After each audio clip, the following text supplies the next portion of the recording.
Yo, what up? It's Z to the B. I'm back. I'm gonna do music. I'm gonna do I'm gonna do an album review video, and it's been a long time coming. I haven't done one of these in many moons, many years. But the hiatus is over. I'm back, and I'm gonna jump right into Andre 3000's debut solo album, New Blue Sun. I'm 12 months late to this review, so I apologize, and I'm sure you've already heard the news that it's this crazy turn that he made and blah blah blah. But let me get to it. I'm also gonna, after my review of the album, talk a little bit about the fact that he was nominated for Album of the Year at the upcoming Grammys, and why I think that's just so emblematic of what the Grammys are and why they're so silly. But first things first, I want to talk about this album and the music within it. The rumors that you've heard are true. This is a totally out of left field type of record. It's not hip hop. It's not rap. There's no pop structure to any of this. It is a just an hour and 20 minutes of slow and methodical compositions, instrumental compositions that I guess would be best properly described as new age ambient, jazz influenced flute flute compositions.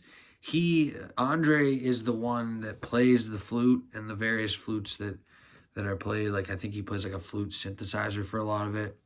And that's the main melodic centerpiece to most of it. And surrounding him are your classic ambient new age types of instruments. You've got chimes, bells, some delicately played keyboard and drums that are, you know, uh, soft and delicate. You've got percussions. You've got a few other violin. There's a background singer providing background vocals, not lyrics. There's no lyrics, but there's some vocal work, and so it just kind of is this hour and 20-minute procession of these long songs. It's hard to really distinguish between the songs, and it's definitely not anything like he's ever done. And for that, I respect it.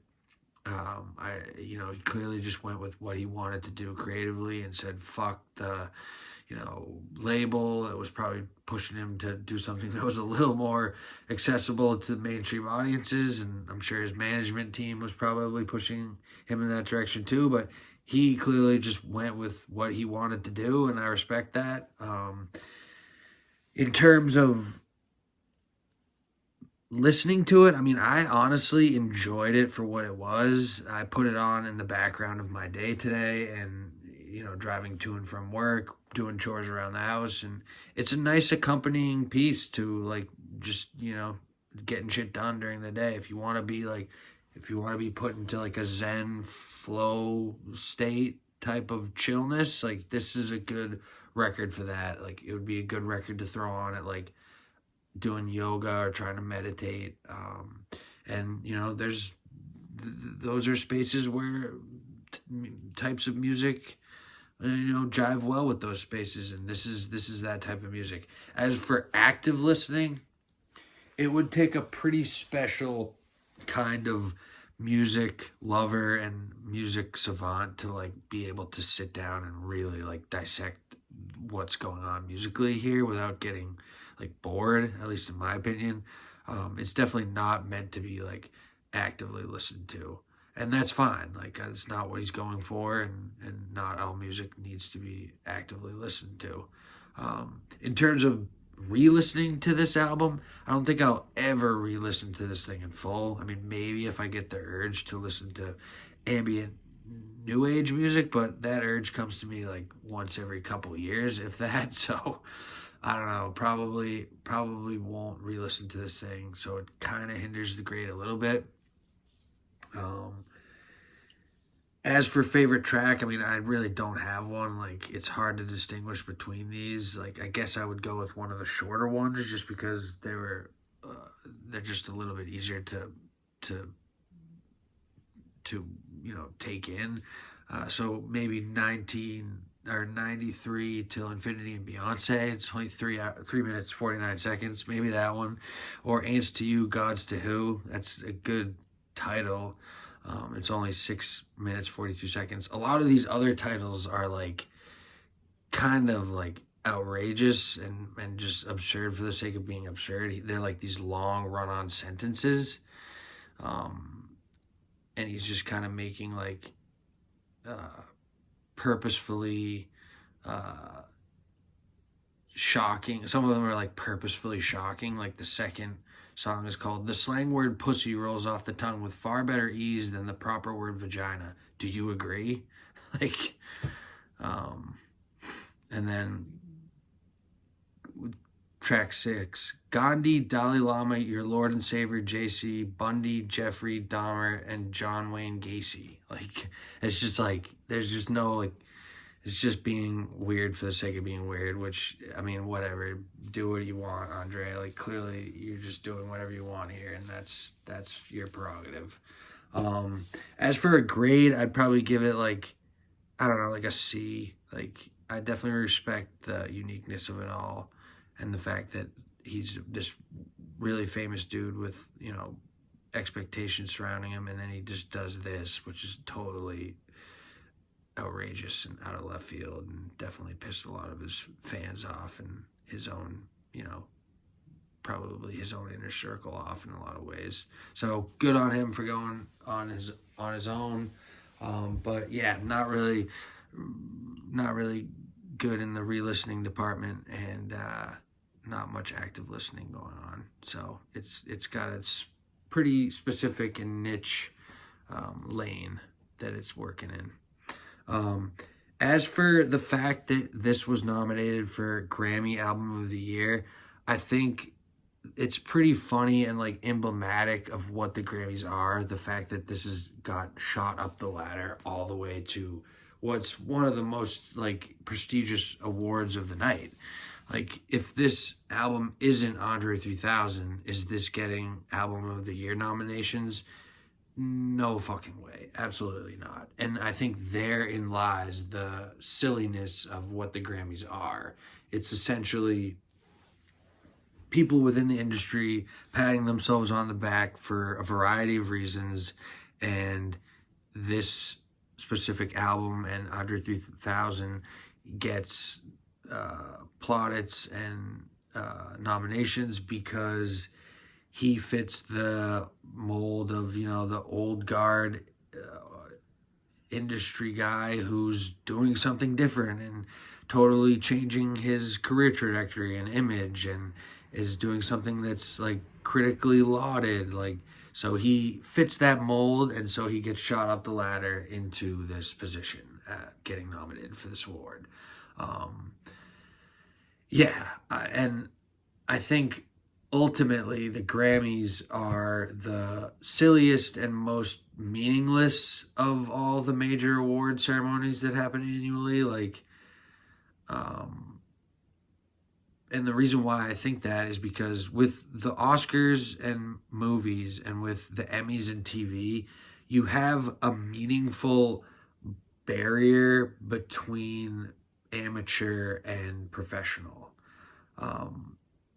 That's not to say that like amateur and low budget and DIY and self-produced movies and whatever video series, though there's still really, really good amateur versions of those things. But the difference between a low budget movie and a high budget Hollywood film is just super substantial. Like, you can't, the resources and money that it takes to make a high quality Hollywood film is just super apparent. And it does create this almost like separate form of the medium that any like consumer of art can recognize pretty blatantly and understand that, like, oh, that is different than this, like, low budget like college film from a college student in film school, like, or whatever. Like, I mean, sure, there are movies that get through and get the funding after being, produced with a low budget, and movies sometimes that are super low budget do get shot up all the way to Oscar noms and stuff like that.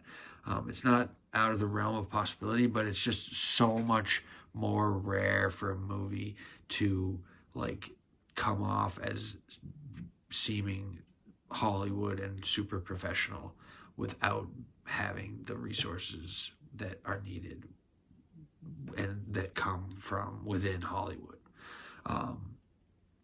And I also think like acting, like great actors are just harder to find than great musicians. I mean, I could be completely wrong on that, but like the elite level of actors just bring movies and TV shows to like another realm. Um, there's still terrible movies with terrible acting, but like a really well acted Hollywood movie when you see it, and it's harder to find those in low budget amateur movies and series.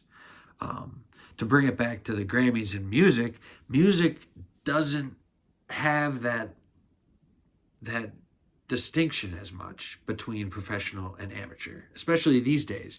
In the internet age, when anybody with access to a computer can download Pro Tools and learn, a production software, like the ability for an amateur musician to put out a quality piece of music in album form is just so much easier, and just and for them to be able to distribute it is so much easier. Like, you can put your album up onto Spotify and Apple Music, whatever, Bandcamp, and get it out to the world, and it's right there on that same platform with Taylor Swift and Beyonce and Coldplay and whatever. Like, you're in, if Spotify is the movie theater of music, you're getting played. Like, you might not get as many